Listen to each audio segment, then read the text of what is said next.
It is a very good afternoon. It's Niall Boylan with you on this Bank Holiday Monday. Yes, I work on bank holidays, unlike many people in this country who don't. Now, I appreciate most of you should have a day off. It is a bank holiday. But we do have to apologise today because our website is down. And it's down because hosting companies decide they don't work on bank holidays.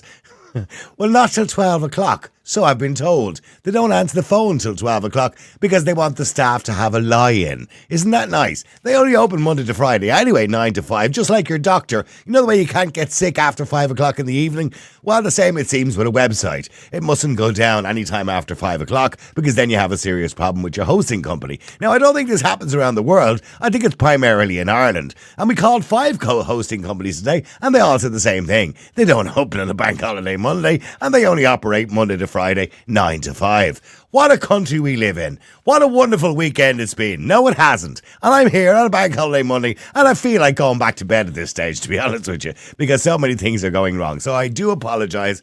If you are going to the website, unfortunately, it's out of action at the moment. We will have it up by the close of business today, I hope, because we obviously have a backup and we can sort it all out, but it has had problems over the weekend. So I apologise to all our members who've been going on looking to try and watch videos. Unfortunately, you can't at this very moment in time. If you want to listen to our podcast, by the way, don't forget they are available on Spotify, iTunes, Amazon Music, all the usual places, so you don't have to go to the website, but you can listen live right now on the website, surprisingly enough, which is quite bizarre. I don't even understand that because I'm not that technically minded, but there you go. It'll be all sorted out by the end of the day. What a weekend it's been. Happy Easter, by the way. I know it was yesterday. Although you'd be wondering, was it really Easter after all? Or was it Trans Day of Visibility? I mean, look, I understand the trans people already had the day or something like that. I don't know the date, and Easter is a moving feast, as they call it. But hey, what was the point in having the two of them on the same day? Could they not have picked another day? I mean, Jesus could only get up on the cross on one particular day. You know what I mean? Of the year, Good Friday into Easter. That's the way it works, isn't it? You know what I mean? Could the trans people, I mean, there's 364 other days of the year that could have been a Trans Day of Visibility. And by the way, they're very visible. I know where you are. You're all over TikTok. You're all over the internet. You're everywhere. So, I mean, I don't need to see you. You know, it's not that important really to me, to be honest with you. I'm not trans. I'm quite happy being a man, by the way. I was born a man. I'm quite happy being a man. I don't want to be a woman. I don't think I'd be a good woman, to be honest with you. What would I be? The Nora Boylan Show. Hello, good afternoon, and welcome to the Nora Boylan Show. No, it wouldn't suit me at all, to be honest with you, to be a woman. Anyway, rant over for now. And a political chaos, of course, government in a complete and utter mess. Yesterday was officially, I believe, the last day, by the way, for the Taoiseach to be the Taoiseach Leo Varadkar. And by the way, where was the happy Easter from the President or Leo Varadkar yesterday afternoon on Twitter or Facebook? I didn't see any statement saying happy Easter to anybody. What's going on? Have we forgotten? Have we lost our way or something in society? By the way, I'm not religious. You know what I mean? I don't have to respect, well, I don't have to respect their religion. I respect religious people, by the way, but I don't have to respect their religion to celebrate Easter. I wolfed a load of Easter eggs yesterday because it is Easter. But mind you, I believe they're calling them celebration eggs now because they don't want to upset people who might be Muslim or Hindu or Buddha or whatever it happens to be. What a load of bullshit. It's Easter. Get over it. Happy Easter, everybody. Why didn't our government say Happy Easter? I see Thomas Pringle, by the way, the TD, brought himself on Twitter yesterday to say Happy Trans Visibility Day, but he couldn't say Happy Easter. Happy Easter, Thomas. Happy Easter to all the politicians, by the way, who were celebrating Trans Visibility Day yesterday. I was celebrating Easter, not Trans Visibility Day, can I just point out. Now, the Scottish Government have confirmed that since September 2023 that the rent cap or moratorium will end today. It is April Fool's Day, by the way. It's past 12 o'clock, so let's be done with it, okay? But there's no fooling going on. It is past 12 o'clock. And the rent cap ends today. It's a period where landlords can't increase the rent, of course, as you well know. Now, Jeremy Vine has been talking about it on TV and suggested the government should extend the rent cap for a further 5 years. Now, just in Irish legislation, it dictates residential rents cannot rise more than 2% in line with inflation across areas known as rent pressure zones. So we don't really have a rent cap as such. We have rent pressure zones where you can't raise it any more than the rate of inflation or 2%, whichever is higher. And I read an interesting take on this on Reddit. And it says, supply issues are a real problem, but rental caps do mean that people never vacate cheap units. And the units that are available tend to have a higher than average price. New stock is also priced ridiculously high because developers and investors know that they're setting the floor for the unit forever because they don't charge the highest rents. They can then lose that level of rent forever since they can only increase by 2% annually. In other words, what he's saying is that if you have a new unit, you're going to set the rent purposely high because you know you can't increase it more than 2% a year if you're in a rent pressure zone. So it kind of inflates the price of new units. And I can see why that could happen. And it said before we had rent pressure zones and caps on increases, many landlords just left the rents the same and were happy with it if they were happy with the tenants. They knew if the tenants moved on, they could then let it out at the market rates again. In other words, if you had a property and two people were renting for 1,200 quid and you really liked them, you'd leave it at 1,200 quid. If they left, you went, I'll put up to 1,600 now because that's what the market dictates. In other words, you wouldn't chuck them out. You'd keep it at 1,200 quid because you knew you could put it up if you ever let it out again, but you can't do that anymore. So now landlords are constantly told that they have to increase the rents for two reasons. If you don't increase every year, you'll be never able to get it back up to the market rate again. In other words, landlords now feel pressured to increase by 2% a year. They kind of have to because otherwise they can't keep up because they can't go 4% the following year.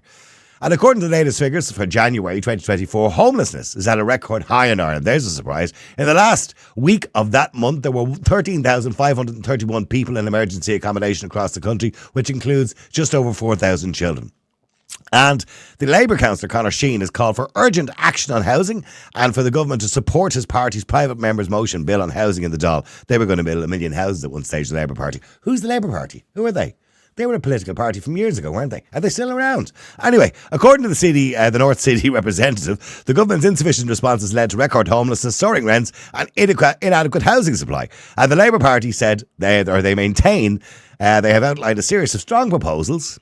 It's all well and good bringing out proposals to transform the housing market in Ireland, which include a 3-year rent freeze and an end to no-fault evictions and greater restrictions around evictions. So here's the thing. Do you agree with rent freezes and do you agree with eviction bans? Now, as you know, we've had both during COVID in particular. We had both. But do you agree with rent increases or rent caps?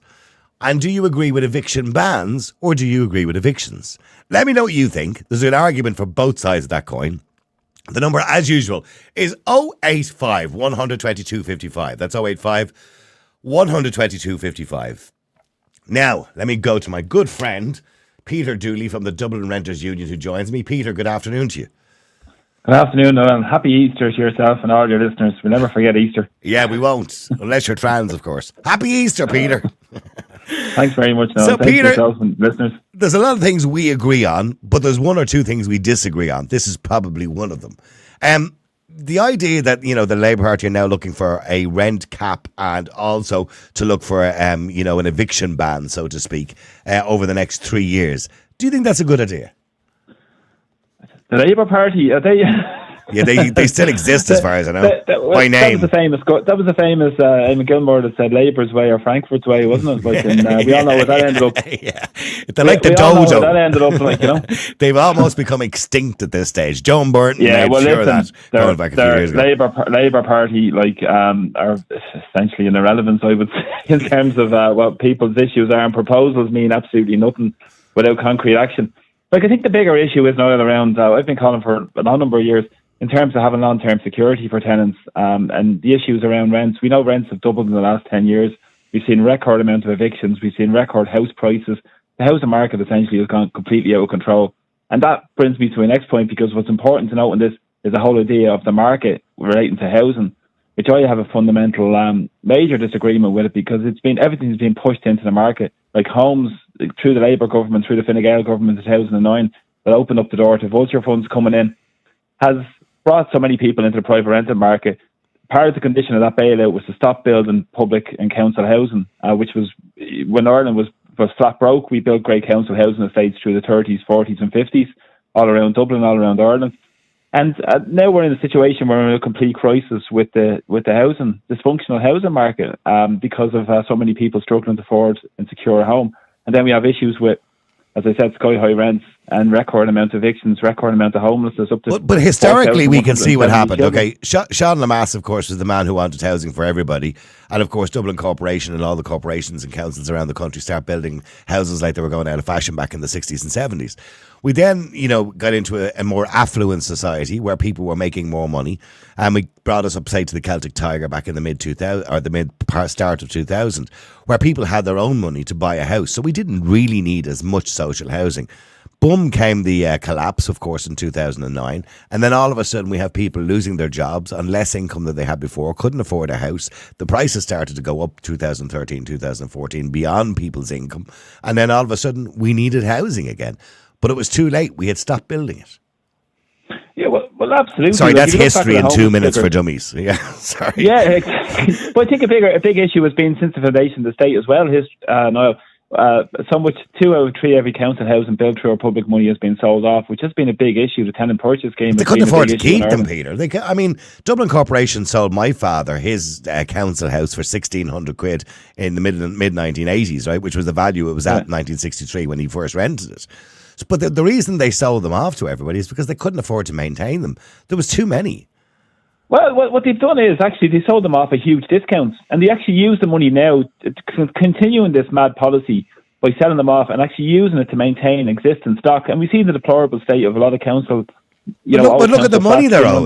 Look at the money they're owed. They're owed millions. Yeah, exactly. Well, because people are not paying their bloody rent. That's the problem. Well, there are issues, and people should be paying their rent. But there are underlying issues regarding the substandard conditions a lot of people are living in a lot of council flats and around Dublin City in particular, like with Ratton Station and all the other issues as well. Yeah, but that's not everybody. That's not everybody. There are people choosing not to pay everybody. the rent. I understand, and I agree. Except people have to pay a fair rent to proportionate to your income, and that's what they have in differential rents with local authorities. And they should pay it, obviously, But I mean, in terms of the conditions as well, there should be a fair package in terms of it. They should live in proper conditions as well, like in terms of habitable conditions and so forth as well. But just to go back to the point about the last 14, 15 years in terms of this, like in terms of the homeless figures, when Enda Kenny was in power back in 2011, I think there was 640 people. Our children were in homeless accommodation. And now it's 4,170. And this is a day today, where we remember the proclamation of the Republic was read in the steps of the GPO, and he spoke that they would cherish all the children of the nation equally. Well, it seems to me that they don't. They consider the landlord class. I'm not going to get into it too deeply, right? But in relation to those people who are homeless, okay, they do have parents who have a level of responsibility as well, okay? And, so it's not entirely up to the government to look after your kids. It's up to you and the government together, in tandem to make sure that everybody's treated equally within the state. So it's up to both, okay? We all get the same things. We all get children's allowance. We all get the dole, for example, if we lose our jobs. We all get, whatever it is, subsidies or whatever subsidies are available. So it's up to us, too, to make the best of that. By the way, just to mention as well, there's 37 million owed in rent from council housing just in Dublin alone. 37 million. I mean, that's a lot of money, right? And here's the problem. We still have to maintain those houses even though they don't pay. But just park that for the moment and let's get back to private housing, right? And you talked about vulture funds and you're right. But the problem is, if the vulture funds are building apartments or housing or buying up housing stock and they're going to rent it out, they're going to rent it out above market value because they know they can't increase the rent more than 2% per year. So isn't that a problem with freezing rent? Well, some of the facts are, as I've said, there's a myriad of solutions to this, and the political classes in Ireland aren't willing to address them. As I said, council housing, stopping the sell-off of council housing is one of them. A bigger issue is offering security of tenure for people in terms of long-term protections that they have in a lot of European countries. Another issue would be about building public housing, which they're not, because currently we have record amounts of people on housing waiting lists. Like at the moment, the housing agency had a report last week that said there's over 58,000 people or households, are on local authority housing lists. And that, when you consider in total with the people on that seems like a small amount. Is that just Dublin, or is that across the whole country? That would be households. Oh, households. So, okay. If you can nearly double that, 134,000, if you consider the people that are on, housing assistance payments and RAD schemes and all these other schemes as well. Again, where public money has been given into private hands to landlords to inflate the rents. And as well as that, the new landlords that are coming on board, new tenancies and vulture funds, are that comprise about 30%. But Peter, you keep going on about the vulture funds. Rent. Yeah, but vulture funds make up a very small amount of the housing market. I mean, people go on about the vulture funds, and by the way, they should be paying more tax and all that kind of stuff. I agree with all of that, but they make up a very small amount of the housing market. Yeah, but there should be fair tax. Like landlords, in terms of what landlords have had, there should be a fair tax across the spectrum for landlords. Like, the majority of housing in this country now is private landlords. It's just incidental landlords. Somebody who got a house from their father when he died or whatever it is, or bought a second house during the Celtic Tiger or whatever it happens to be. They're the majority of landlords in this country.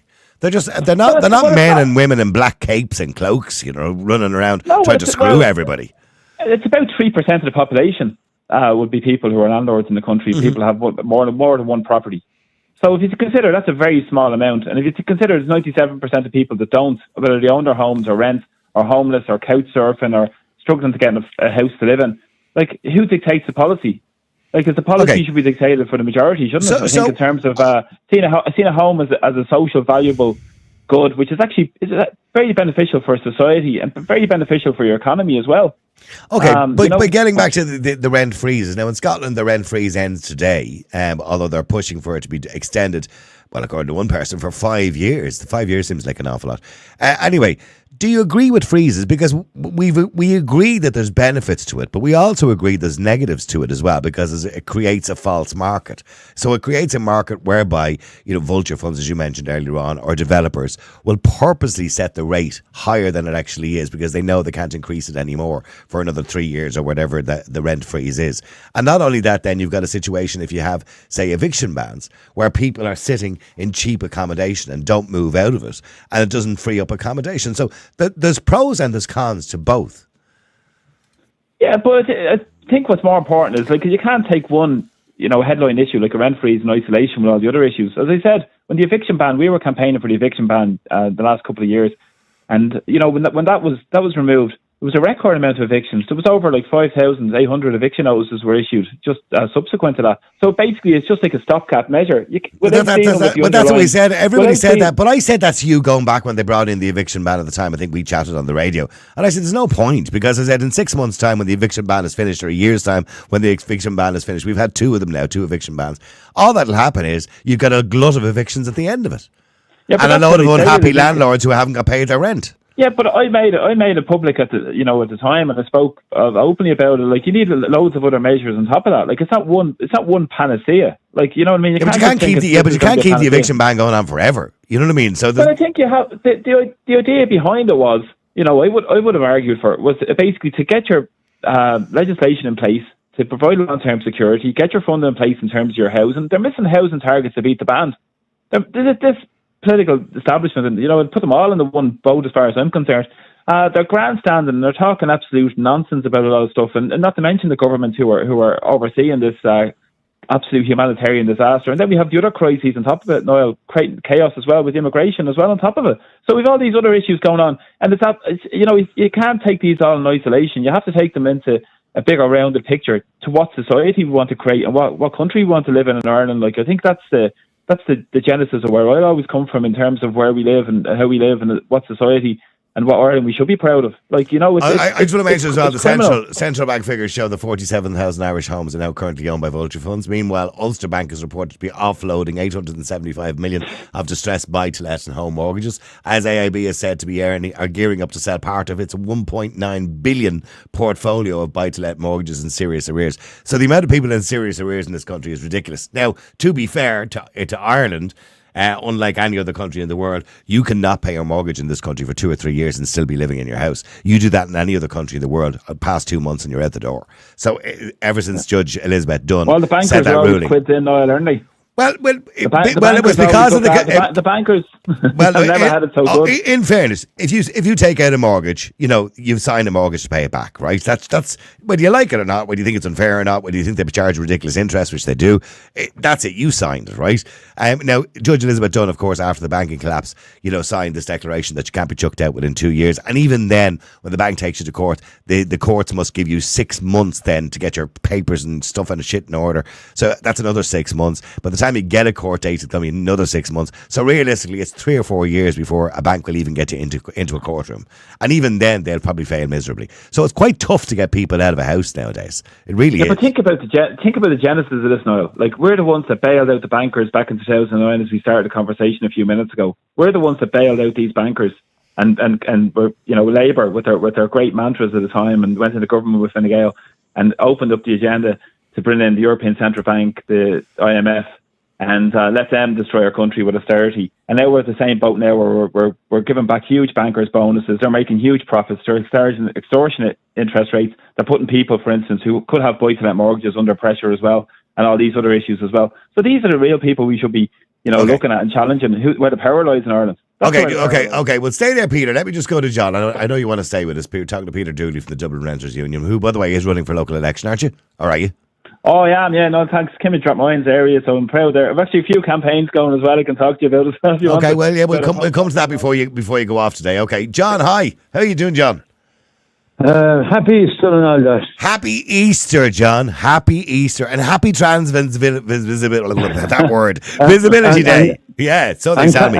And can I say a miserable Easter to the Labour Party, what's left of them. And here's my forecast. Next election, Greens, Labour, gone.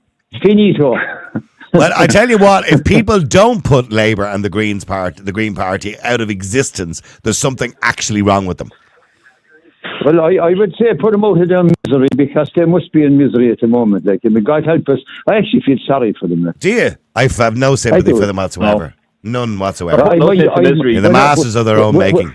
Yeah. When I said no, I feel sorry for them. I had my tongue planted firmly in my cheek. So look at that Ivana Bacik one there after the referendum. She was the first one out of the traps to say, well, we didn't think it was a good idea. Yeah, but you told everyone to vote yes, Ivana, you tick.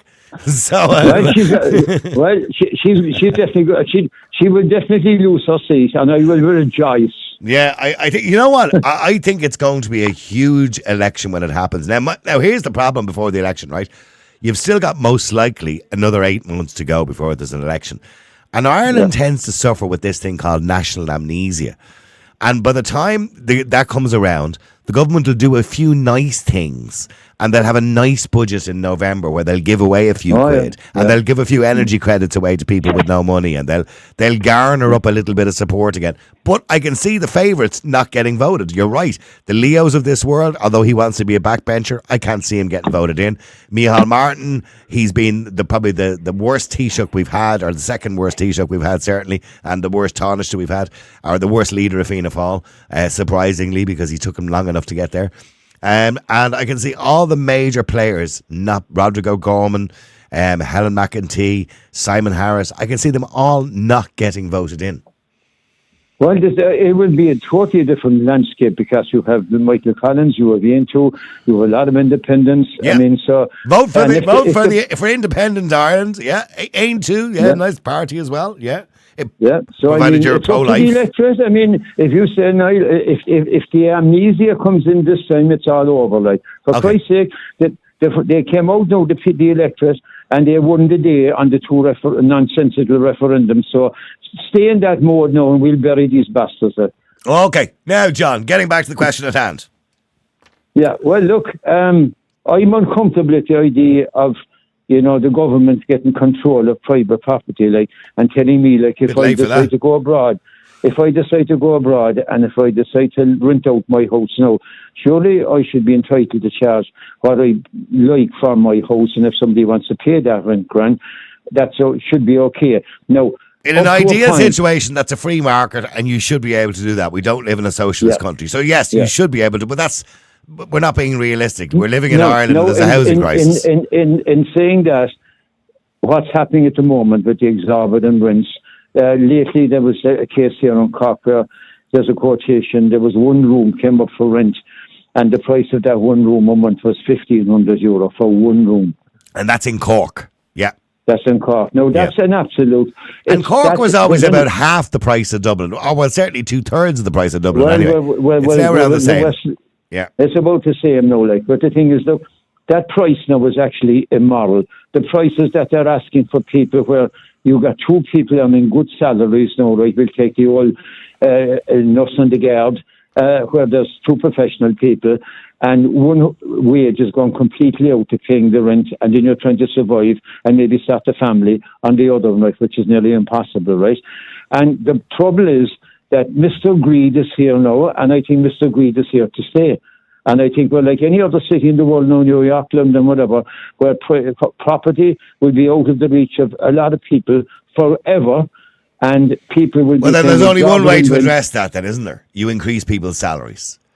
But then the problem is when you increase people's salaries, you increase the cost of living. When you increase it's just a vicious circle. Then the employers have to pay, then unemployment goes up.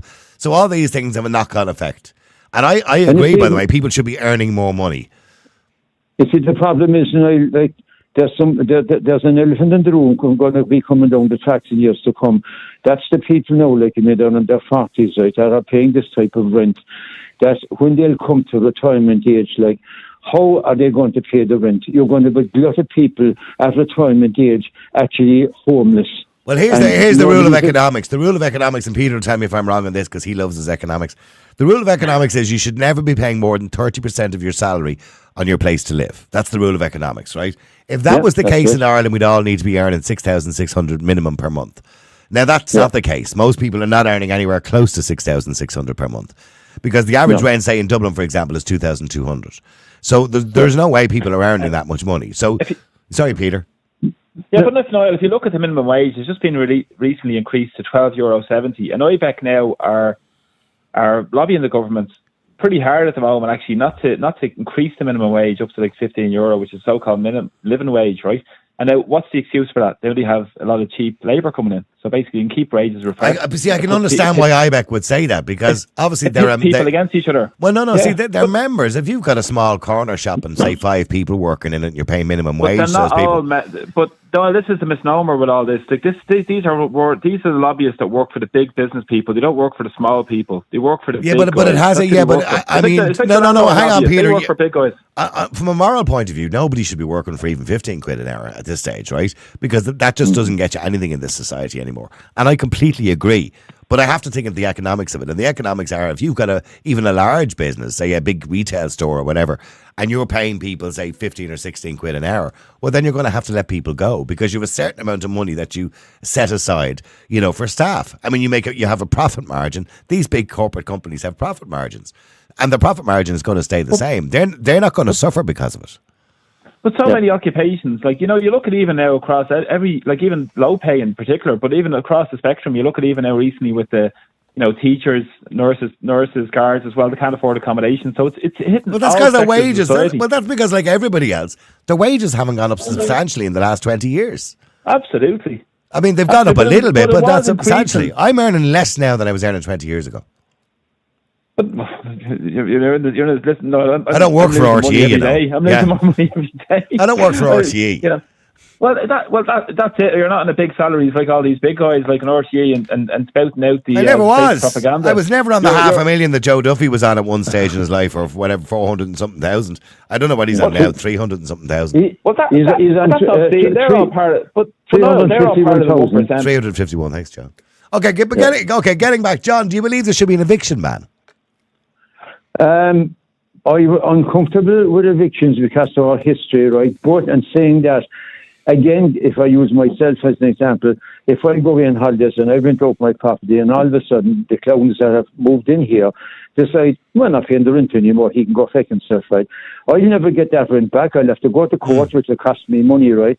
So you cannot have a situation where there's no evictions. Like. Yeah, I know, where people are strategically not paying. And I know somebody who strategically doesn't pay his rent. Has just decided, there's nothing the landlord can do about it. Where a person, does run into difficulty where one loses a job or whatever, right? Yeah. And maybe the main breadwinner in the house, if there can be an accommodation done with the banks and you can extend it out or do something.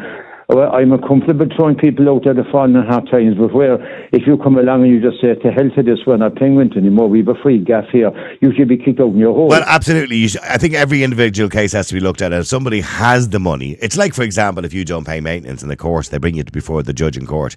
If you don't have the money, the judge is not going to put you in jail. They'll come to some arrangement. But if the judge looks at your bank statement and you've 40 grand in the bank and you're not paying maintenance of 30 quid a week for a child, they'll put you in jail. If you have it, you should pay it. In other words, a judge or anybody, there should be, the PRTB or wherever, should be able to look at your bank statement and say, well, you have the money, you should be paying it. Stay there. Let Peter, stay there, Johnson there. Joe, hi, how are you? Good afternoon, Niall. Happy Easter to you, Niall. And happy how Easter. Are you keeping? You're good. All good. Yes, I enjoyed my twirl and buttons Easter egg yesterday. Thanks to my good wife. Yeah, and I just couldn't believe what you said there a while ago when you said about this trans thing. Jesus, it must be Trans Visibility Day, Easter. It was, my God! There was people in line seemed to forget it was Easter altogether, including some of our politicians. Yeah. We've lost our way. Today, yeah, and today, of course, is April Fool's Day. Of course, there's enough of fools up in the Dáil anyway. So we'll see next week now how many clowns come out of the woodwork. Careful now, Joe, that's homophobic. Exactly, and a happy Easter to you as well, John, and many and all the listeners on this show. Yeah, go ahead, Joe. Okay, Joe, do you believe we should have a rent freeze and an eviction ban? Well, I think there should be a rent freeze for certain individuals. I think that there is a major problem in this country now with rents, and you see that there by the homeless figures last Thursday, which was astonishing again. It seems to be getting worse by the day. You had the Minister for Housing on last Thursday night on RT, who didn't really want to answer questions. And it just goes they're not good at answering questions. No, and for once, and I'm not a defender of RTE, but I will say that your man Fran McNulty did ask some hard questions at him, and he didn't seem to be really getting any good replies. Your man was just fobbing off about what the good things they were doing and this and that. I find it mind blowing the way politicians can answer those questions. They get asked a hard question. So, Mr. McNulty, do you think that we should have rent freezes in this country? Well, I don't know, but I do like the colour of my underwear. What do you think yourself? They completely, and it's just mind blowing the way they can completely go off the question altogether and not answer it. They just don't answer questions. There seemed to be a problem with this government anyway, and a lot of and not just them, but Sinn Féin then were even as bad, putting out posters outside the Dáil last Thursday, which was more virtual signalling, thinking that people were after forgetting what damage they've done over the last couple of years, I do think there should be a rent. I think there should be a rent freeze, but I think there should be to a certain extent. I think like that, if people are in long term who are having problems trying to get accommodation, I think there should be some sort of policy there for them to help them. Because at the moment, we seem to be doing everything arseways. We see, instead of looking after our own, we are giving houses to fecking every Tom, Dick and Harry from all over the world, which is astonishing because you have migrants coming into the country and they can get a house in a matter of days. Yeah. And there's Irish people sleeping on the streets for fucking years. It's disgraceful. It is absolutely disgraceful. Well, now, to be fair, they don't tend to get a house, but they will get accommodation, yes. Well, they'll get accommodation. I saw it on YouTube modular there homes. recently. Yeah, I saw a video on YouTube, and I tell you, some of the houses they were staying in, or accommodations, they were like palaces, Yeah. And you see, this is the problem. This is why people are very angry in this. Well, the majority of people are angry in this country. You see the way things are going. People it's astonishing like that. There seems to be we're supposed to be one of the richest countries in the world. Yeah. But yet we can't fix the housing and health problems. Well, we're not really one of the richest countries in the world. We pretend to be because we've got a lot of foreign investments. We pretend to be, yeah, exactly. You're right, yeah. But I think, you know what? I think there should be. I think they should do it on for certain cahoots or an emergency situation. But I also think too that there should be another plan. If you refuse to take a property, if you say are on a list and you refuse to take a property after a certain amount of time, then I think there should be a sort of a kind of a cap put on it. Yeah, well, they do. You can only refuse one property, or two. You have to take the third one, I think, if you're on the council list. I do know of people. I've heard of a case here a couple of years ago where a woman and her family, she refused to take the house because she wanted a swimming pool in her backyard. Now, who does she fucking think she was? Living in fucking South Fork or something, is it? Or one of these big American mansions? Are you sure Are you sure it was a swimming pool? I heard it was a trampoline, but whatever. There was another one as well. Refused to take a house because she couldn't fit her American fridge in the kitchen. That's right, yeah. And that to me. Oh, actually, no. The funniest one was they contacted the family, and they contacted them in June to say they had a house available for them because they'd been on the housing list for 7 years. And the family says, "No, you can give it to somebody else. We're away for 4 months in Spain." So we'll wait. We come back. Okay, but they are anecdotal stories, in fairness. But we do have a huge problem with people refusing housing sometimes. By the way. Yeah. But I do. As I said before, and I'll say it again. If people are genuine and there's a genuine situation, I think there should be a rent freeze, because rents are very high now in this country, and you see it there with properties and even with shops. Many shops are closing as a result of the astonishing rates. Yep. But the biggest laugh of all now, Niall, I've heard a new thing now.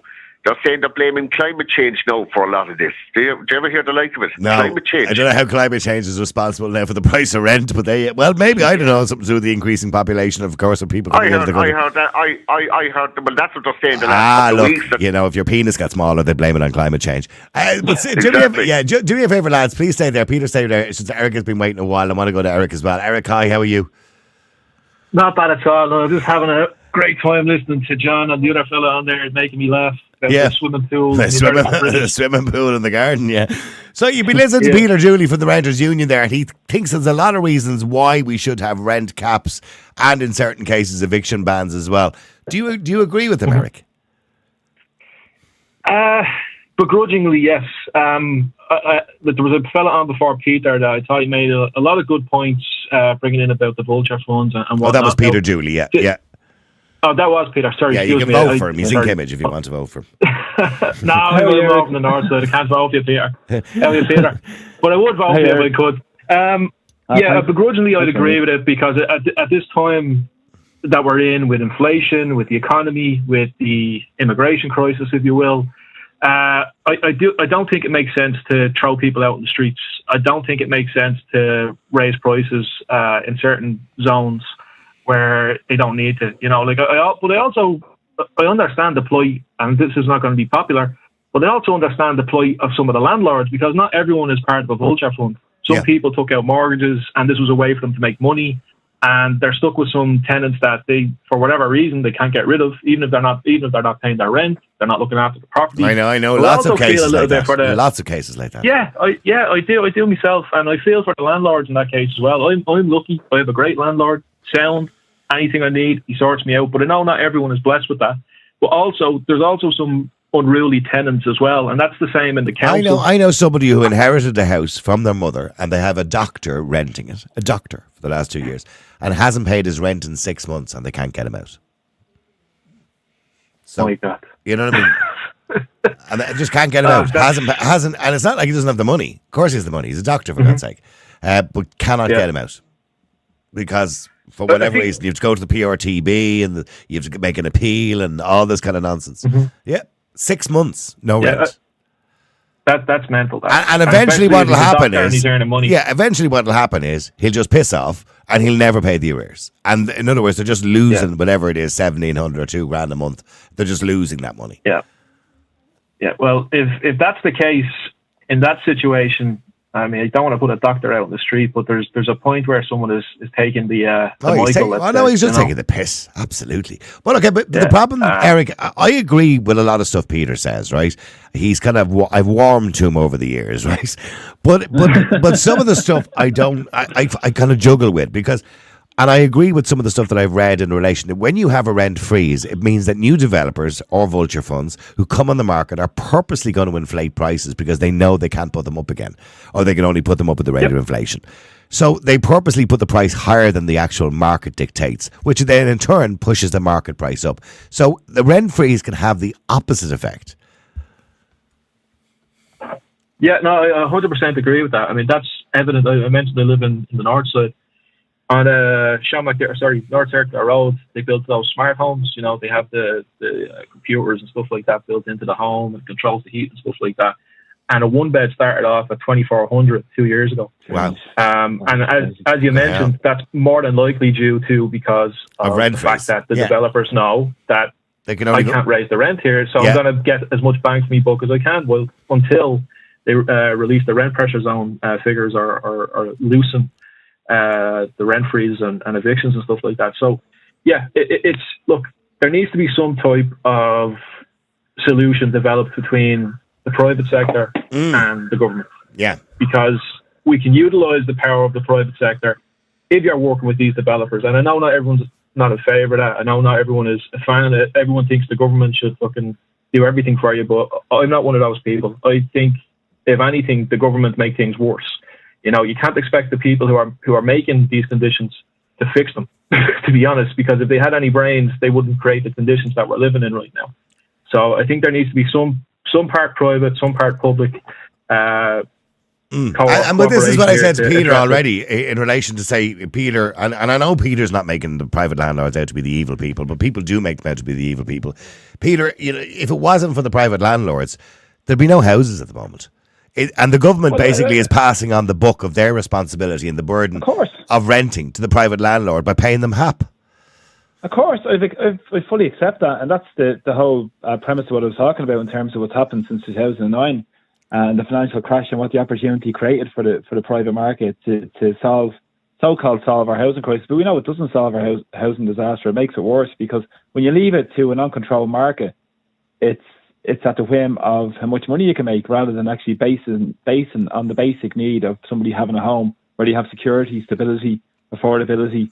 And that obviously has huge effects on people's mental health and physical health, and drives more people into poverty and housing anxiety and stress as well. Like, and all these other issues like that has been created because of this. We need to go back to basics in Ireland and look after the people instead of looking after the vested interests, as I spoke earlier, with the bankers and all the rest of it, and even bowing down to the European Union all the time with their policies. Most of our legislation comes from the European Union as well, and it's just pushing this neoliberal privatisation agenda, and it's actually but we have members of the Irish public who were elected representatives as EU MEPs, and they're useless.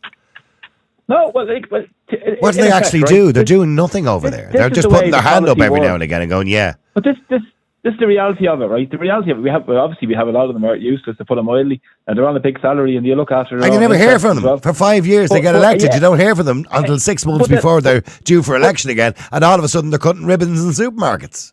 You know what I mean? The really important point that needs to get out there to people. The important point needs to get out to people is that 70% of our legislation comes from the European Union. It comes from the European Commission, and the European Commission is essentially unelected. And beyond that, it comes from lobbyists. Like, you know, Phil Hogan at the moment, who's now the key strategist now for Simon Harris, the new leader.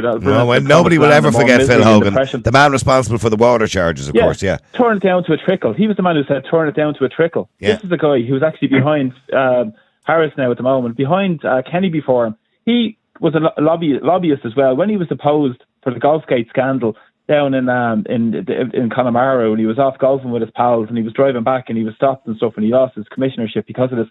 He was working the last couple of years as a key lobbyist, making over €1 million, and that's where the power comes from. It comes from the big corporations who pursue these policies. That goes into the European Commission, goes through the machinations of the European Union before it comes into Ireland, where we transpose legislation. I don't know if you saw the other day, Noel, where we're getting fined, I think €2.5 or €3 million on not pushing through this directive quick enough. That's where the power lies. We need to take power back to people here in Ireland. Okay, well, hang on a second. Let me just bring Bernie back in. Eric, state me if you want. People having to say. Okay, sorry, Bernie, go ahead. Hi, Niall. I hate the idea of rent freeze and all that. However, I think unfortunately there's so many people out there who are really struggling to try and get a house or some form of home for themselves for life, and they are, paying all these rents, so maybe just freeze them. All right, and make new rules for anyone who doesn't pay their rent or doesn't do anything. There is some part of a law enforcement place where they just are kicked out if people are not doing it and living, properly. And I think the government should have this 5 years to make sure there's enough homes for every person in the country. And that's you're never going to do that in 5 years, Bernie. Not with the backlog that we have. I know that now, but look at somebody has to take them on. Like they're what they're doing is wrong. It's wrong with professional and people living in temporary accommodation for the last 20 years, some people. Yeah. And it's not right. And they can't get on any ladder for anything. And there is no incentive to do anything for anybody. Just, it's a money grabbing situation. And, it's not right. Like some people bought second homes when the good times were on for their pension fund, for future, for themselves. Yeah. And, they're now struggling, I suppose. They're not making ends meet, and that there's a lot of issues with renters and rentees and all that. And I mean, the government are doing nothing really. They're sending the page around the court every so often, and nobody's taking responsibility or onus on it and trying to fix the problem. I mean, I'm looking and I'm looking at some of the text coming in here. There's a WhatsApp here as well, Peter, for you. I think it says Peter is a leftist ideologue with no real answers, just unrealistic ideas. And I understand the point he's making. Conversation with him. I'm far from it. I'm far from it. I'm putting the point of view across in terms of what society we want to create in Ireland. Like as John mentioned earlier, like we've a horrible record in Ireland of evictions. I can't overstate the fact that today is the 108th anniversary of when Patrick Pearse made the proclamation outside the steps of the GPO on Easter Monday in 1916 in terms of what their idea was for Ireland. And that still has yet to be realised. And we don't want people, we need to build a society that's dignified, based on respect. Look, I have no issue with people making money out of whatever they want to make money out of. But I think a foundation block of a society is having a home, having a dignified existence, a home, a health service, right to education, basic, essentials. And then society and economy. But you never have. Okay, let's be clear about it. There's no country in the world with a utopian society that's perfect. It's not utopian. I know you're talking about how. Look, there's always going to be problems, right? There's always going to be a waiting list. You're never going to have enough doctors or nurses. You're never going to have enough teachers. You're never going to have. No, I'll counter the point that was made by your texter. He made a point about to say that this is an ideological position, which it's not. It's essentially. If you look at, I'll give you Finland for example. Back in the 80s, they decided homelessness. We'll have a housing first model. Would you like to now? Don't use Finland. Don't use Finland as an example. It's one of the most boring places in the world. Well, yeah, but no. I mean, in terms of homelessness, my point is about homelessness. It's not about the because there's not that many people living there, but the size of the place. Well, no, they had a huge amount of homelessness, Niall. And what they've done is it was the centre-right government that decided they were going to end homelessness by providing the necessary supports for people. And the home as well, obviously as well. But all the necessary 18,000 people are currently homeless in Finland. 18,000. But there is a drive to do it. Like other countries, there was a drive to do it. So it's not necessarily. It's coming from a human standpoint. Like what society? Even look at Gandhi. Like what did Gandhi say about Western civilization? He says, well, it sounded like a good idea. Yeah, so it's really civilized. We live in a society where I don't know whether we should be using Gandhi as some sort of measuring stick for the rest of the world. Well, I'm just making the point of of civilization. Like, what civilized society do we live in? Like, it's not about an ideology. It's about being living in a civilized, humane way where people are respected and people have a decent existence. Like, I think everybody would agree on that. Bernie, Bernie, do you believe there should be ever an eviction ban? I mean, is there ever a reason for people to be evicted from a house? Yes, of course. I mean, you live in. You have to respect the rules of living in a house. Everyone lives has a home, has to respect the rules of it. Yeah. We all have. I mean, if you're going to trash somebody's house, not empty the rubbish, block up the loos, not clean the place, not pay a rent, and not pay a rent. Like, I mean, out the door you go. Wouldn't that be ideal? We'd be kicked out as a mortgage payer if you didn't pay your mortgage every month. The guys would be at your door, and the bank be on your back, and you're out on the street. Nobody's worrying. Oh well, maybe no. So everyone, if you rent a home or have a home, you have to respect. Ask Pete just before I go to Jackie there. Ask Peter, should people ever be evicted from a home? And let's see if you get an answer out of him. I never get an answer out of him for that question. Hi, Pete. I was just wondering, do you think people should be evicted from their homes? Well, there are exceptions to that. Like, there are. Jeez, you've changed your tune in the last few years. I couldn't get an answer of you 3 years ago when I asked you that question. You said no. Probably 6 years ago now, was it? Yeah, things have changed. Okay, no. I think there's very limited exceptions, but this is always what's put out there. It's always put out there. Like the overwhelming majority are through reasons which go beyond the a so-called no-fault evictions, as people like to phrase them, where landlords are selling up because of high property prices or various other reasons and stuff. But the premise of this is about providing security for people. And that's the premise of it, security of a home. Like, even now, the council said they were going to step in Ireland, Niall, to say they would buy houses that were up for sale. And they've failed miserably at that. They've missed their targets to beat the band. Like, there'd be more chance of hitting the I don't know, whatever, Okay. I was looking for the analogy there as well. Well, okay, stay there, and Stephen will be with you in a second. Thank you, Bernie. Let me just go to Jackie as well. Jackie, hi, how are you? Happy Easter to you. Happy Easter. Happy Easter, yeah. Thank you. Yes. Thank you. I didn't say the other one. No, it's okay. Our Taoiseach forgot to wish us a happy Easter yesterday too. We've lost our way in this country. We really have. I know the two things happened to fall on the same day, but one of them could have moved it or something. I don't know. But you can't really move Easter, can you? You know what I mean? Anyway, Jackie, getting back to housing. Do you believe there should be an eviction ban or a freeze on rents for the next 3 or 4 years? Well, there definitely has to be some form of way of evicting people who will not pay and are serial renters that do this, that go from house to house, and how they get away with it is amazing. Like, cause I know a neighbour of mine had that experience going back a year ago when they tried where someone stopped paying rent, and it was their grandparents' house. And they had these people in who could well afford it, and they stopped paying it. And it took them a year and 4 months to get them out of the house. Wow. And in all that time, they didn't pay rent and they didn't look after the property. So they ended up having to go back in and sorting out the house after they did get them. So, and there's people who are doing this full time that know what they can get away with. But just on another note then, like if you look at TDs and senators at the minute, or your politicians, like there's 80 politicians that are renting property. So 1 in 5 TDs. So can you see much happening to help the renters? I don't see it happening because there's too much. Yeah, because they've got. You're saying because they've skin in the. Yeah, but they've skin in the game. Yeah, I know. Yeah, exactly. And then there's another thing that's coming down the line is this whole thing with the Ukrainians, and when they have 90 days to get into the provision centre, these so-called however they're going to pop up somewhere, and then they're out the gap. Now they will be on looking for rental accommodation. Like every other one. So it's going to heat up the whole... Absolutely. That whole... Yeah, so you've another 500 people a week, because that's roughly how many people are coming in. Another 500 people a week who are now going to be out of accommodation after 90 days, and they're going to be on the market as well, looking for somewhere to stay. So who will you rent to? Will you rent to a Ukrainian family sooner than to an Irish family? I don't think people pick a preference, as long as they get the rent. Well, I have a feeling.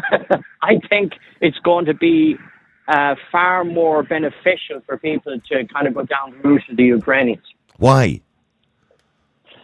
Guarantee the money because the state's paying. You're guaranteed 100%. Well, yeah, but there's a lot of landlords out there who refuse HAP. They shouldn't, by the way. There's a €14,000 fine for refusing HAP. Yeah. But there's a lot of landlords won't take HAP. They come up with another reason. They just say it's gone or something. But they won't take HAP. I know landlords that don't take HAP.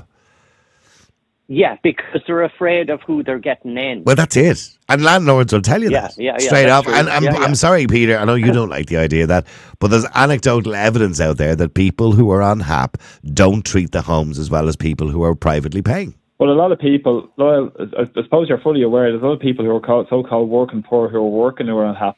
So many people I know that are on I'm not saying that. I'm just saying working, like half but the evidence is clear, Peter, from landlords will tell you that they have had bad experiences. That doesn't mean everybody on HAP is a bad person or is going to treat the property badly. Experience, and I accept that. I accept it. And it's that whole thing, what you're getting for nothing, you don't appreciate. That kind of thing. No, it's not. It's not nothing. You don't get anything for nothing. When you for very little. The way it works is that they pay a percentage back to the council, and on top of that, most people are topping up on top of what they're getting on HAP to cover the rents. And the point, I don't know your previous caller, John, was it? The man that was speaking there?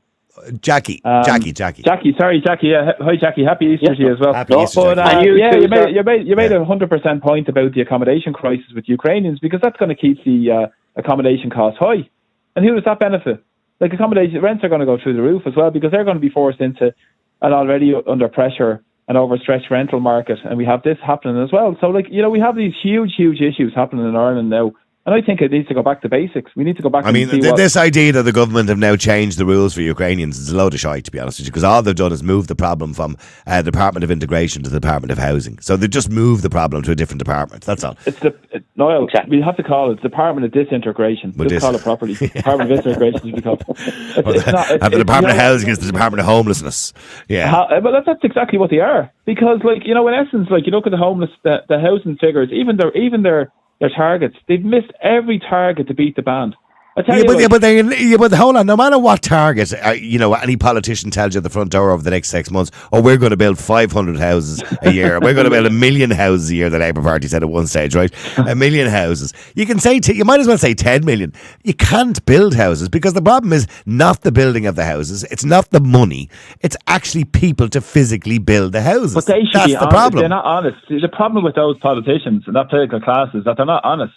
No, Because there's a limit to how many houses you can build. First of all, they would say, they would take on the market in first instance. But the first thing they would do is say, we'll stop the sell off of council housing. What party politician has come out and said we'll stop the sell off of council housing? Yeah, and the other thing, by the way, Simon Harris saying he's going to spend 45 grand encouraging expats to come home, builders and people in construction.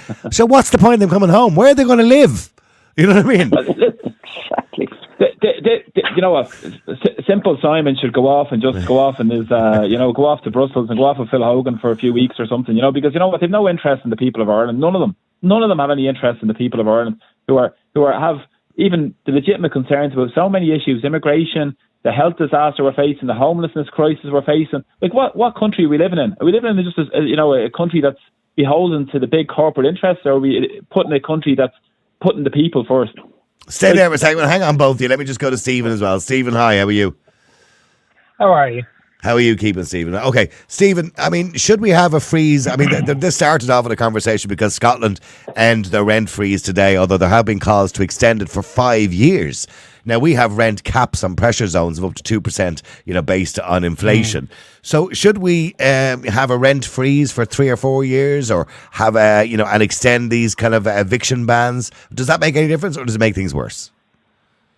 Well, for starters, rent pressure zones and caps and things like that have not worked in all the years that they've been in place. There's been ways around them, and councils vote to, go to the upper thresholds every time. So it can have up to, say, 2%. But if you do that 2% every year, that's 8% now in the last 4 years, which is, above market inflation. Mm-hmm. So all of these things don't work. The second question I'd put back to most people is, what's going to be more expensive? Building, a lot of housing, modular housing, whatever it is, on brownfield and greenfield sites and fast-tracking it through the planning process, or continuing to spend tens of thousands of euros housing the 14,000 Irish people that we know of in hotels and other situations like that, plus all the money for HAP, plus everything else that's going into it, plus all the money that we have to spend for the immigration, for all the people that are coming into international protection and all of the Ukrainians coming in. I know which one is the cheaper of the options and the better long-term outcome, So yes, in answer to your question, at least, absolutely we should have a permanent rent freeze for the next 5 years. Permanent rent freeze. And a no false eviction ban. But here's the problem, okay, and this is what the economists will say. If you have a rent freeze or a limited increase of 2%, for example, as we have at the moment in pressure zones, so developers or, vulture funds, as Peter calls them as well, come into the country, they build new houses, they build apartments, they purposely inflate their rents then because they know they can't put it up again for 5 years or 3 years or whatever it is. So then you get the market that we currently have now, which is inflated prices, because you've got landlords purposely doing that. Whereas if you give the landlords the freedom to increase the rent whenever they want, they're more likely to leave tenants in there who are good tenants, because they know if they have to put them out, they can increase the rent at any time. Do you understand what I'm saying? So there's pros and there's cons. But they're doing that anyway. They're waiting until the next opportunity to up the rent in a pressure zone to force their tenant out, So but there's a lot of landlords are happy. But there's a lot of landlords happy to take a few £100 less if they've got good tenants. You know what I mean? Because absolutely, yeah. And you can throw all the anecdotal evidence around that you want about people that demolish their homes and wreck the places and don't bother paying rent and things like that. But it's not anecdotal, Stephen. It is happening. It is happening quite a lot. Well, you just called it anecdotal. There's, point me to a report that says it. I think there's no opportunity to rent at an effective, affordable level for anybody within 3 counties width of Dublin or any major city. Mm-hmm. Yeah. No, I know. No, I understand the point. Sorry about that. I understand the point you're making. Hey, Peter, listen to what Stephen's saying. He's saying, 5 years rent freeze. Yeah, well, I think it's in the round. I think he's making a lot of valid points, Steve. But I think in terms of it's in the round how we look at it. Like, we can't look at one measure in isolation and think it's going to solve it, but it has to be done, in a serious issues in terms of, as I mentioned, outlining the solutions I was talking about. There's issues with Airbnbs, the vacant homes, and all these other issues as well. But there's loads of other issues that are, coming into this, are playing into this problem, okay? But an unregulated immigration policy is a huge problem, right? And I know Steve might not agree with me on this one. But I mean, and I absolutely, by the way, believe we should support people coming from countries where there's war, where their lives are in danger, and we should also be supporting some level of Ukrainian people. I believe, by the way, that those numbers should have been capped. I think many politicians agreed at the time they should have been capped, because we're not a big country. We have a limited accommodation. We are already in a housing crisis. So we could easily turn around and say, listen, we're capping those numbers at 40,000. And in 6 months, once we look after those people, maybe we can take another 20. Maybe we can take another 20 in a year. In other words, we should have looked at that as we went along instead of just this free-for-all situation, right? Because that's now contributed to the housing crisis. It's contributed to the inflating prices, and it's contributed to the lack of housing that's available on Daft or My Home or whatever it is. Absolutely, well said, Niall. But I think on top of that, it's caused huge division. Like, if you can consider, right, there seems to be no money and no object in spending money directly through the state to provide accommodation through accommodation centres, but yet, when it comes to providing homes for people who are already homeless, it goes off to the private sector, it goes off to approved housing bodies, it goes off to different means rather than direct state funding. So the means are there to do it, but the will isn't there to do it, and that's what's creating huge division. I would agree, Stephen. Just coming back to that point, in relation to immigration, it has an effect on housing, it has an effect on hospital waiting lists, it has an effect on GP services, education. Once you start to increase the population of a country, and by the way, I believe Ireland could sustain a population of 10 million people, provided we did it properly, did it slowly, and we built the infrastructure around that. But as it is at the moment, we should have capped the numbers. We should be looking after people, for example, who come from war, but those who are coming as economic migrants should be put back on a plane and sent back to where they came from, to a safe country or whatever it happens to be. We can't accommodate the world, Stephen, and that's creating a huge housing problem. Well, you're going to be slightly surprised, possibly, to hear me agree with you. We can't accommodate the world. We could accommodate 10 million people. We could easily accommodate 10 million people. While also building, all of the infrastructure and services that are required for it. Takes time. That takes time. Who said that, the influx of Ukrainians and asylum seekers into Rosscray said point blank that this is going to have no effect on the dentist services in Rosscray at all, because there's no one there to take to take medical cards and things like that for the dentist services. And, anybody else that can afford it can buy it privately. We should be saying that anyone who comes into the country as an asylum seeker, fleeing war, persecution, whatever, here you go, we'll put you up for 6 months a year, help you get a house, do everything that we're supposed to be doing under all of our international obligations, and then we wouldn't have a problem. Because now we have a problem. We have put people into warehouses and stacking tents on a hill somewhere and doing all kinds of things and saying, there you go, we'll leave you to it, you sort yourself out. And now all of a sudden everyone is going, well, hang on a second, I now feel like I can't get a doctor's appointment even though I haven't needed to go to a doctor but it's also a class 5 issue. years or whatever it is. Yeah, but no, hang on, lads. Hold on, it's a class issue, because when you have a diverse society, which Ireland is becoming a very diverse society, and you have, a visa system, or you have student visas or whatever it is, or work visas, people come in with a particular skill, the same as they would in most countries under a visa system. Then you have international protection applicants, right? The problem is when you have a lot of international protection applicants, many of them are unskilled workers. I'm not having a go with them, by the way. They're just unskilled workers. We've a lot of our own unskilled workers. Still hand them a sweeping brush and tell them to go and sweep the street. Well, absolutely. Or you can work in hotels or shops or whatever it is, or garages or all that. Okay, and that's really vital too for our economy. But in saying that, they will never, ever be able to own their own home. They will never be able to sustain themselves in a country that has a massive cost of living crisis, right? So in other words, they will always be, and I don't mean to say this in a disparaging manner, it might come across that way, a drain on the system. So you have to balance. There's no harm in having some people coming into the country that would be a drain on the system, because we have our own drains on the system in this country, right? But we will always have that situation. But you have to balance that out, with people who are qualified, who will be able to provide their own home, who will be able to buy their own car, who will be able to support their own family. Do you understand what I'm saying? So, on top of all the indigenous people that are already here and born here, absolutely, will never be able to afford it and should be given the opportunities to be able to afford it. Somebody mentioned the proclamation, and it's just like these are the ideals that we should have been striving to for the last 100 years. But there's no planning. But there's no joined up thinking in the government. You're right. And every 5 years, something changes. And it's just like, well, we'll keep going with what we were doing and we'll get to that eventually. Hang on, both of you, because Martin's been waiting ages there. I do apologise, Martin. Martin, hi, how are you? I'm very well, Niall. Good afternoon. Good afternoon, Just to let you know, you're not the only one working today. That's all right. But, Happy Easter, by the way. Happy Easter. On the idea of rent caps, no, I wouldn't be in favour of it. Now, I'm not a landlord. Let me put that out there first off. But I'm staunchly in favour of a free market. Okay? But the way I view it is, if I have a commodity or a service or an item that I want to put on the market, I would put it out there. And if a person wants to pay for it and they can afford it, they will take it. But behind all of that, the real issue here is that we live in a country, and when I walked abroad, I was working all over Europe when I was in my 20s, and actually when I was in my late teens into my 20s.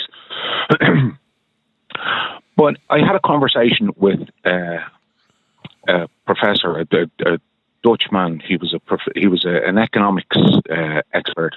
And we were talking, and he at one point said to me that if the Dutch had Ireland, if the Dutch lived in Ireland, there'd be a world superpower. And if the Irish lived in Holland, we'd all drown.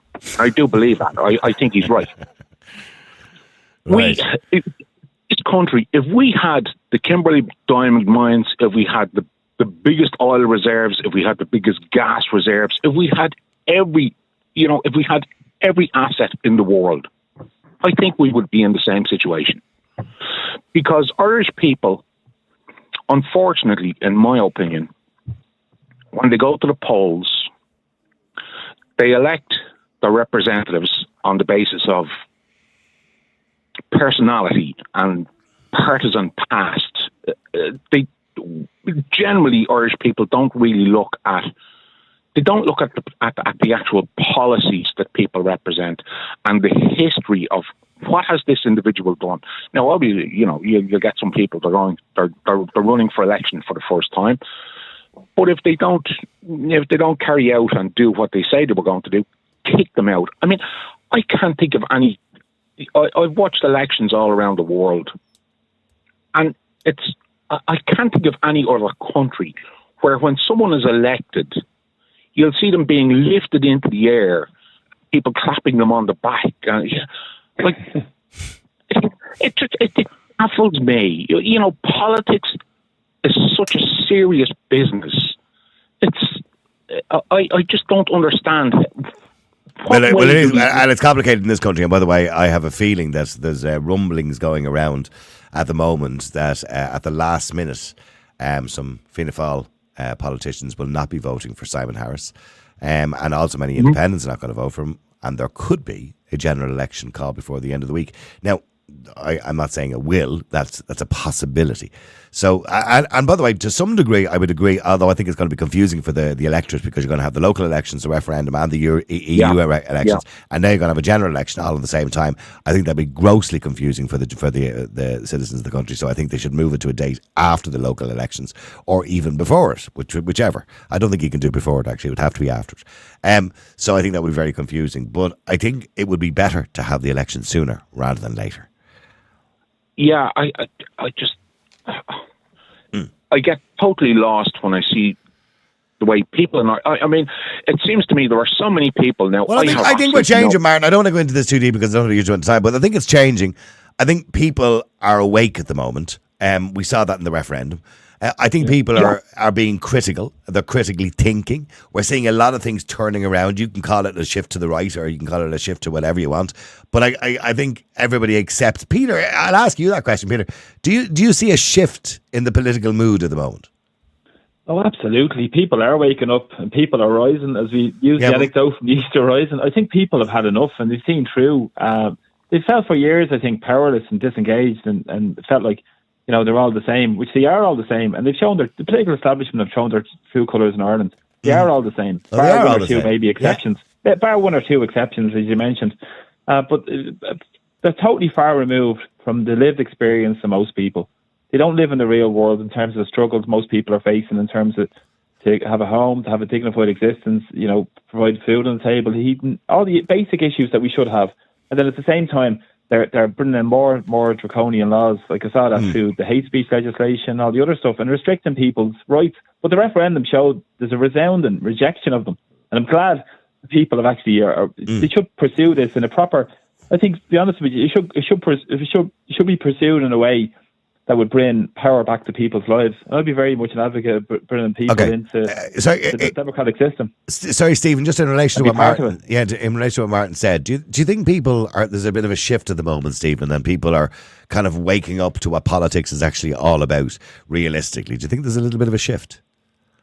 I think there's a decent-sized shift in people's awareness and understanding. Your previous callers are right. The majority of people never really did due diligence on who they were going to vote for because, my parents voted for this person, or this is the only person that I've ever met that I know of, and so I'll vote for them instead. Like the last 2, 3, 4 elections, I haven't met a single political candidate in my constituency, bar one.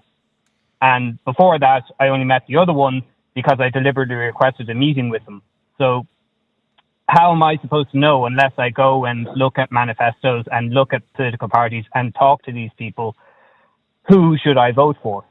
And also, if there was a general election tomorrow, Stephen, who would you vote for? I'm just curious. Well, I was going to say that I'm absolutely not going to vote for a party that has been sitting on 400 million euros of gold bullion and not letting anyone know about it, So that's one party that I won't be voting for off the top of my head. Yeah. I personally would be voting for the two political parties that I know of and have followed for the majority of, the last election cycle and so on, are Labour, Social Democrats, maybe one or two of the independents in my area. That sent shivers down my spine. The majority of people will never get a vote from me. Well, no, I know Stephen, that's fine. Stephen, I expected you to say that. I know. I expect you to say the Soc Dems. I'm glad I didn't disappoint. Yeah, you're okay. You didn't disappoint me. Nobody comes to my area to canvass. Nobody comes to my area. Which is but do you not think the Soc Dems and the rest of them, do you not think they're pretty much just all the same, Stephen? They're all saying more or less the same thing. You know what I mean? All the political parties. In general, people with the exception, you've got new parties there now like AIM2. You've got new parties like AIM2, Independent Ireland. Now, maybe AIM2 is not everybody's cup of tea because you might be pro-choice. That's fine too. But you don't have to agree with every policy they have, by the way. Once they kind of sit more or less in a line with your feelings on life, they're fine. Like, for example, with AIM2, I don't agree with all their policies, but I agree with a lot of what they say. The same with Independent Ireland. I agree with a lot of what they say. Fianna Fáil and Fine Gael, I don't agree with very much they say. Soc Dems, I don't agree with anything they say. So No, what I'm saying is, at least, people should be able to find a party that aligns with them. But we've had a problem with that for years in Ireland. Only recently we've had the two or three extra parties. I mean, you look at America, for example. You mightn't like the system, but you've got the Democrats and the Republicans. So you've got the Liberals and the Conservatives. You can pick a side. Do you know what I mean? You can't really pick a side over here. Well, we're spoiled for choice really now at the moment. We're not really. Are we really? That's not including the independents and things like that. But it may be Gary Gannon was asked the other day what a woman was. But speaking of the Sock Dems, Gary Gannon was asked what a woman was, and he struggled to answer the question. Look, you can divide and try and gotcha people with questions like that, but there's no gotcha with a question like that, Stephen. Stop with you, Stephen. There's no gotcha with a question. I know what a woman is too. There's no gotcha with a question like that. Are you talking literally, biologically, physiologically, sociologically, or going by what just answer it. If somebody just said to you tomorrow, off the cuff, Stephen, what's the definition of a woman? What is a woman? What is a woman? What is a man? It's an easy question to answer. I've already answered it to you several times in previous conversations, but what I'll say by the way, I'll tell you what, Stephen, I'm going to send you out a Niall Boylan podcast mug, right? Just for yourself, all right? Okay? And I have it here, and it says the Niall Boylan podcast on the front. I'm looking at people who are watching on video at the moment. And on the back, it says woman, noun, adult, human, female. Yeah. Simple. That's all you have to say. That's all somebody has to say. That answers it. That covers everything. And was the man then an adult human male? But what does it mean to be a man in society? He has a knob. Of a man? How do you define a man? Is a man somebody who can produce sperm? If that person can produce sperm, are they less of a man, or are they not a man? No. But a person born with the capability of producing sperm, just like a woman is a person born with the capability of having a baby. But unfortunately, not every woman can have a baby. I understand that. And not every man can produce sperm. No, and I understand that too. But that's an anomaly. Unfortunately, that's a human dysfunction. That's an anomaly. It's 2% of the global population. Yeah, I know, but it's a dysfunction in human nature. That's just the way it is. But everybody is born with that capability. But unfortunately, that happens sometimes. But yes, a man is born with a penis. A woman is born with a vagina and a womb. Simple as. Grand. Tony, hi. Hang on, we get into a round now, Stephen. Stephen, you're getting a mug, by the way. You just got a mug out of that. See what I mean? Thank you very much. Tony, hi. How are you? Hello, Niall. How are you? Good afternoon. And a special happy Easter. Happy Easter, Tony. Okay, Tony. Getting back to the actual question. The actual question was: should we have rent freeze and eviction bans? No. Okay, why not? Oh, that's a short answer, right? Because in my estimation and opinion, it's the government have destroyed the rental market in this country on the private part, small landlords. Yeah. I can look at my own road where, say, up to 7-8 years ago, there was 8 rented houses. Now there's none. Why? Because all the landlords have sold up, and it's because they were run out of the market through over-regulation, high taxation. And it's okay for Peter Dewey to come on. I know the man is heart is in the right place. It is, yeah, very true. He's way off. He's way off. Do you think so? He's way off. Like, there's no investors anymore. There's no one. It's only the big vulture funds that are coming into this country and buying whole apartment blocks, whole housing estates. It's only them. There's no small investors anymore. There's no one in the construction industry. But there's no tradesmen anymore, and they're buying houses, and that's their pension. Why? Because of the fear of the house not being theirs anymore. Sorry, Peter, you're waiting to say to Tony. No, I appreciate that. Like, I appreciate it, but I don't think it's way off. I think what it is, like, you have to look up. As I said at the outset, Niall, as well, I said it's in the round. You look at all these issues. Like, you don't look at one or two things in isolation. And one of your previous Peter, but have a look at the investments. Like, there's no one buying to that anymore. I worked on housing estates where maybe 10 to 15% of the houses was being bought by people, small landlords, who were being let out. Now, what I'm saying to you is, in the last few years, on my road alone, which is only a small road in Dublin, I think there's 2 houses left they're going up for sale. So that was 10 houses in the last 7 or 8 years. Yeah. Because the people after being poured out. And I've spoke to some of the landlords. I think I spoke to 4 of them and asked them, why are they selling up? And the answer was over-regulation by the government. It says it's just too much hassle. That's the point. The point I was now making. The landlord was trundling along well. Everything was going fine. It wasn't perfect, but you turn the clock back 10 years ago, 12 years ago even, and the bed sits. Yeah, but just like the rental market. Yeah, but just the bed sits was long before that, Peter. I know, but still, it was going along right, and the government decided, and the RTB is just not fit for purpose. It's not fit for purpose because the landlords have no protection, and you can't blame a landlord. If you can honestly say that a landlord is wrong to sell up and get out of the market, well, then you know nothing about business or economics.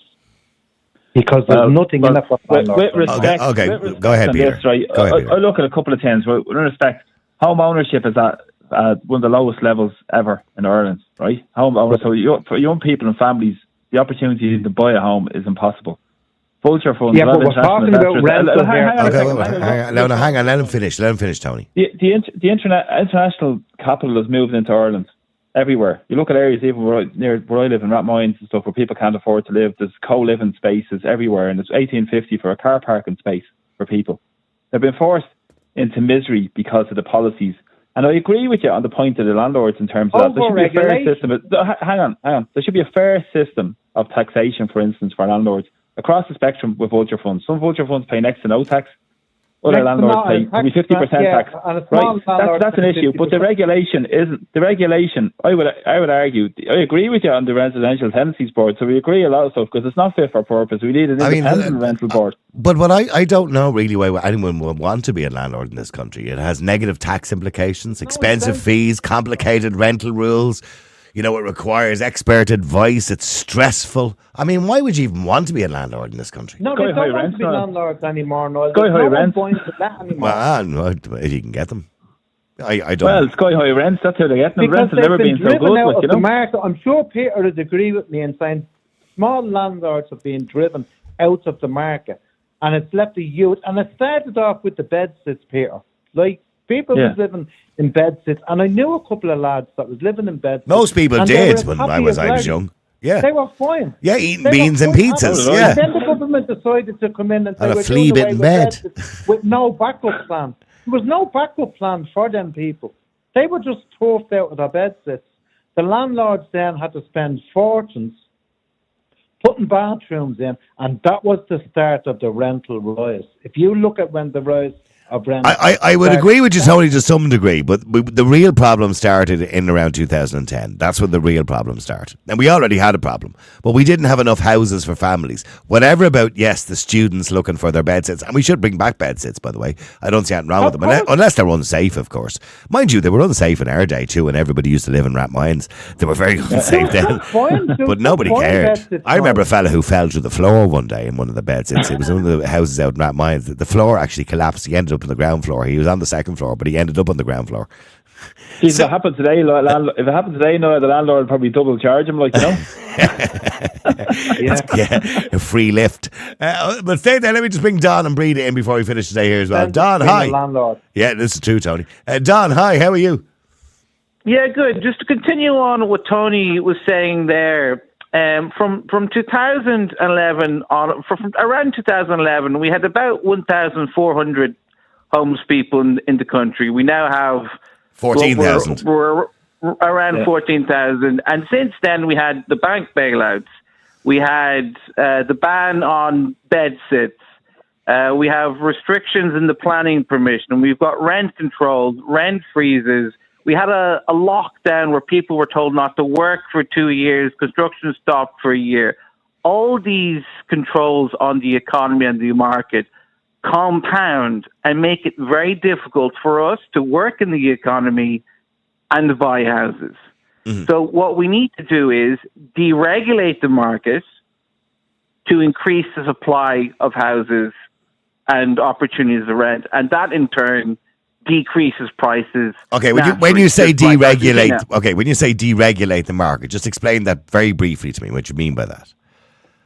Reduce regulations as much as possible. So allow, for example, remove the restrictions on bed sits, remove the price controls, completely eliminate the idea of there's going to be an eviction ban. Get rid of the 2005 Local Planning Authority Act, which prevents people from Dublin from buying property in places like Wicklow and Westmeath, because we're not able to buy property and then build a house. Yeah. So I agree with some of what you said, Don, but the problem is with the bed sits. Let's go back to the bed sits, because Tony mentioned them as well. And I'm kind of jesting in a little bit when I say we all lived in, shitty bed sits when we were younger as well, and it didn't do us any harm. But the problem is a lot of those bed sits were debt traps. And to be fair, they probably were, some of them. So there has to be some regulation around, what, like if you're paying, 900 quid a week as a student to live somewhere, there has to be a level of regulation where you're entitled to have a jacks. Yeah. You're entitled to have a room that's not going to go on fire, or you're not going to get carbon monoxide poisoning. So there has to be some regulation. Yeah, there has to be some level of health and safety regulation. You can't sell someone a house that's on fire, for example. Like I don't think it's too complicated. Like to have health and safety regulations, you can regulate things from the perspective of does this harm other people physically? Niall, how can you make it more unregulated? Ireland is the Wild West of housing. We nearly have Jesse James, one of the outlaws, coming here, because they're making so much money. Well, which we're also putting migrants into that place in Coolock, the Crown Factory. That has a the problem is asbestos roof. There's no enforcement of the regulations. You can have regulations to beat the ban. There was an eviction ban for 2 years. If you don't have enforcement, there was an eviction ban that was enforced. You can don't have an enforcement of regulations. It's pointless. So look at the Airbnbs, for instance. You go on Airbnb, go on Daft there and have a look at Airbnb.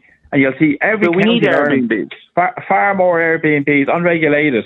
And we need Airbnb. Sorry, Don, we need Airbnb.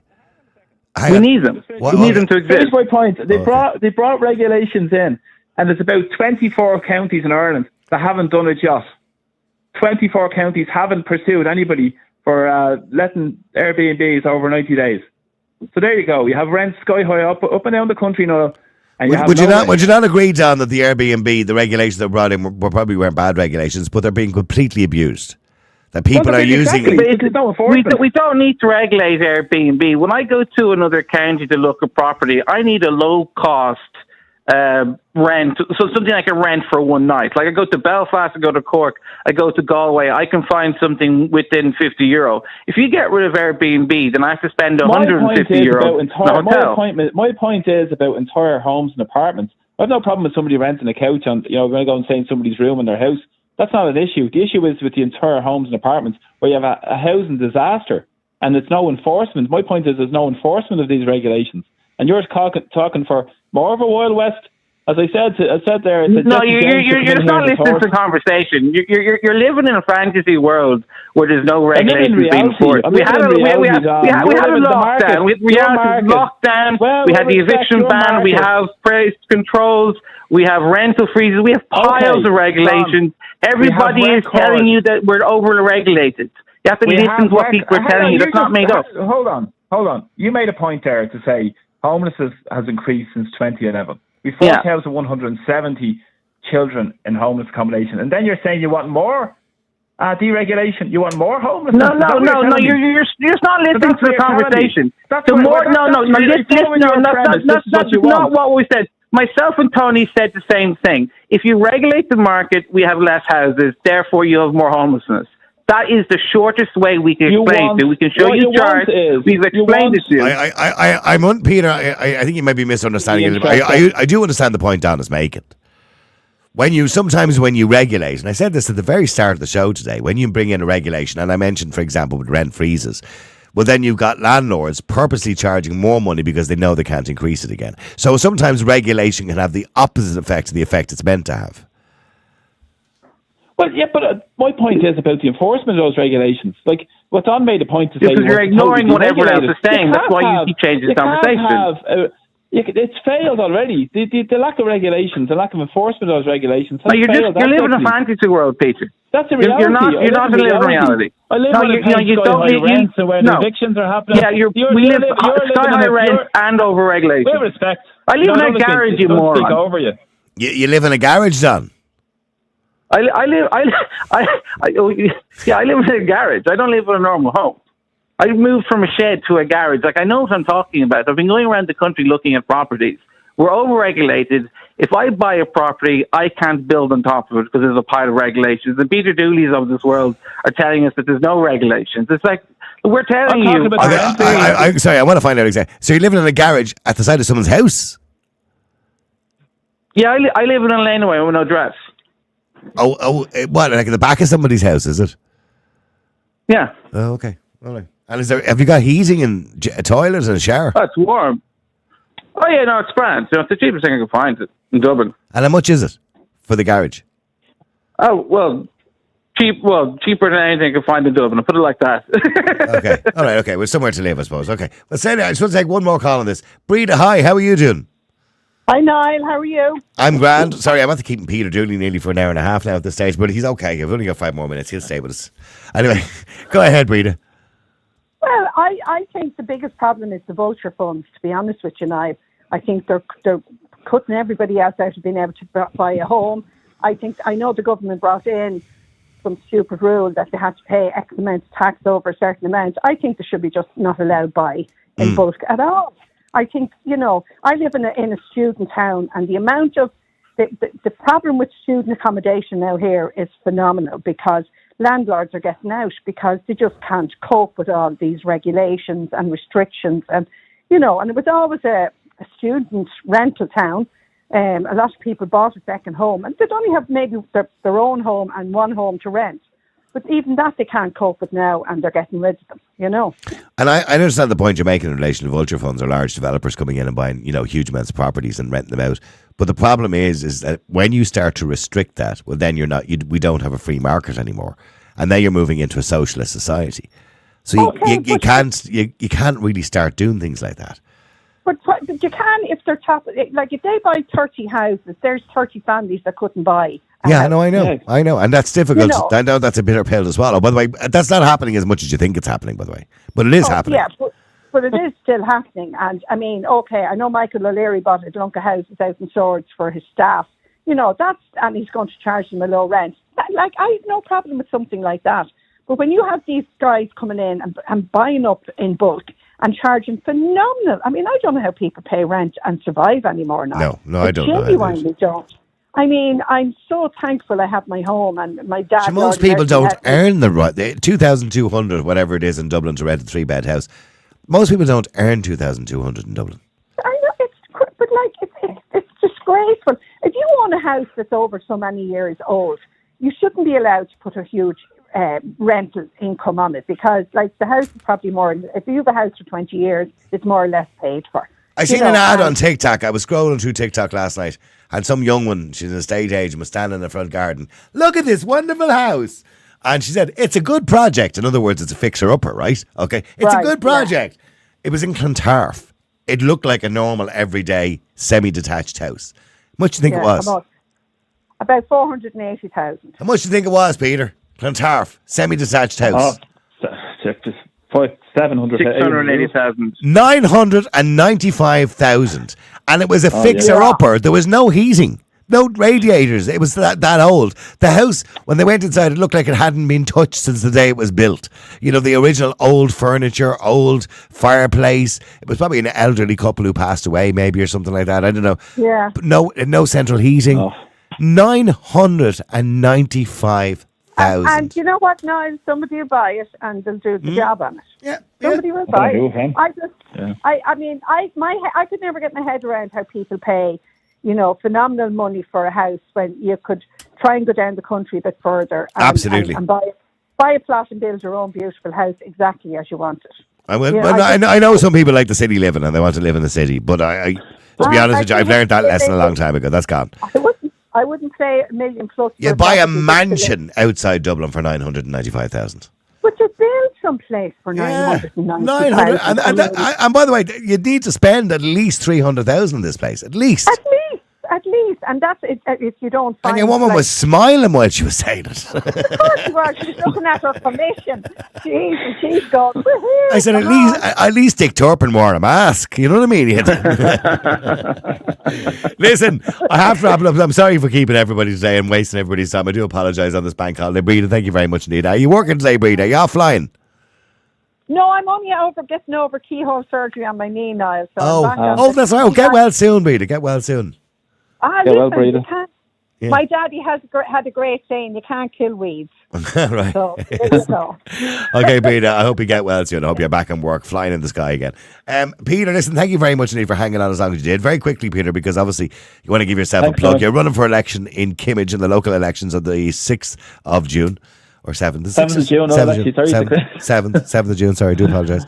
You can vote on the 6th if you want. On the 7th of June.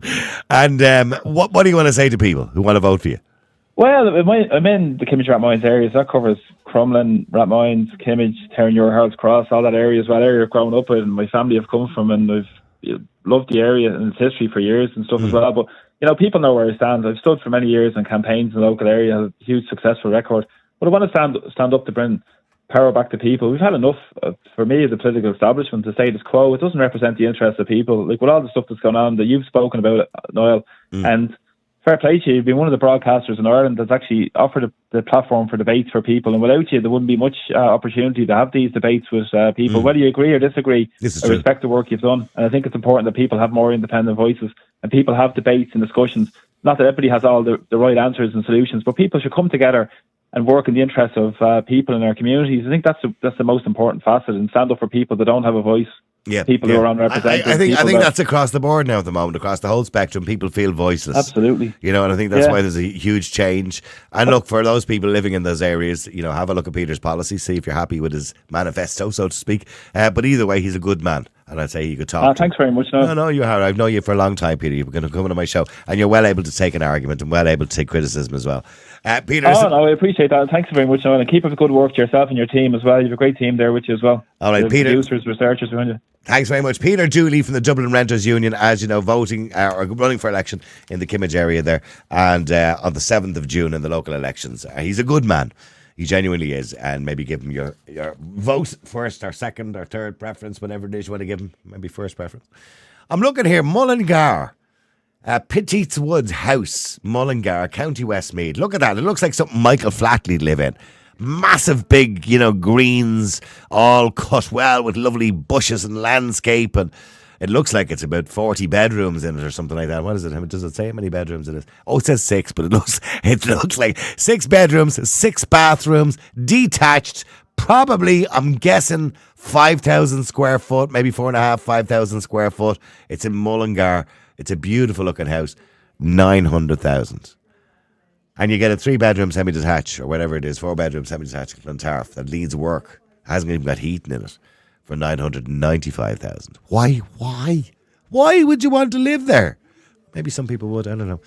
Margaret says, by the way, on WhatsApp or on Facebook, so to say, anyone in Cork or anywhere else who is charging $1,500 for a room rental are nothing short of immoral, greedy and so-sos. They're opportunists who are taking advantage of a situation. But Margaret, that's the free market. People take advantage of a situation. Look at the second-hand car market at the moment. Diesel and petrol cars, second-hand, are going back up in price again because you can't get them. And people want to buy them. That's the market. That's the way the market dictates. Tina says, why are nurses and guards, or nurses, guard and teachers always used as some sort of yardstick measure by? You'd swear they were the only ones hard done by. They're not, for feck's sake. Or the one who turned down a house by the sea because she gets seasick. Oh yeah, do you remember that? There was a woman last year turned down a house for the council, a sea view house, which probably cost a lot of money, because she said she gets seasick. Billy on WhatsApp said, incident landlords pay 52% in rental income. Vulture funds get away with only 12%. Kevin Morris says, homes should never be a commodity. James says, if you want a shortage of rental properties, go right ahead. EOG says, Niall, do all the vulture funds apartments bypass the rent cap with on-site gyms and concierge. Antonio says the government should have no say in private property ownership or usage. Go back to the previous one about the gyms and the concierge. Yeah, I think the way they get around it is by charging you the extra for the gym and the concierge, or having your dog, or a car park space. Don says if there's any more controls put on housing or the economy, skilled workers will be forced to leave. Liberty says no way should we have any caps. Free Speech Matter says this is not how you solve the supply and demand problem, but it is a good way to make it worse. Okay. Listen, thank you to everybody who got involved in today's show. We really, really appreciate it. Once again, can I remind you, our website is down at the moment. You can still listen live, by the way, with the link that we send you from the show each day.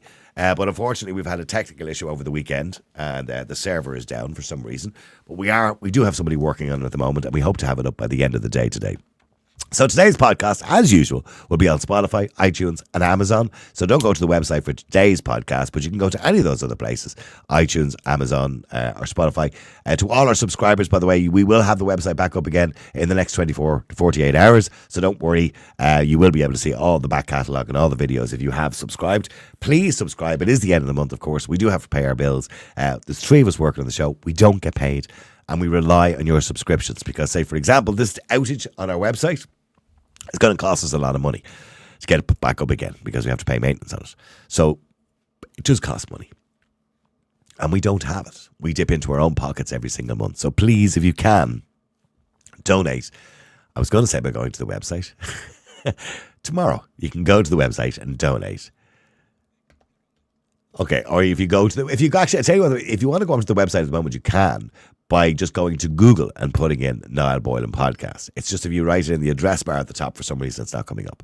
But if you go to Google and put in niallboylan.com, you can click on it from there and you can donate on the website from there. All right? Listen, thank you very much indeed to everybody who donates, who subscribes, who helps us out. We really, really appreciate your support. It's very important to us. Thank you for joining us today, and I'll be back again with you tomorrow at 12. The multi-award-winning Niall Boylan Podcast. Listen live on Facebook, YouTube, and all the usual live stream services. To get in touch, just WhatsApp or text 085 100 2255. The Niall Boylan Podcast. They told me to shut up. Available for download from all your usual platforms.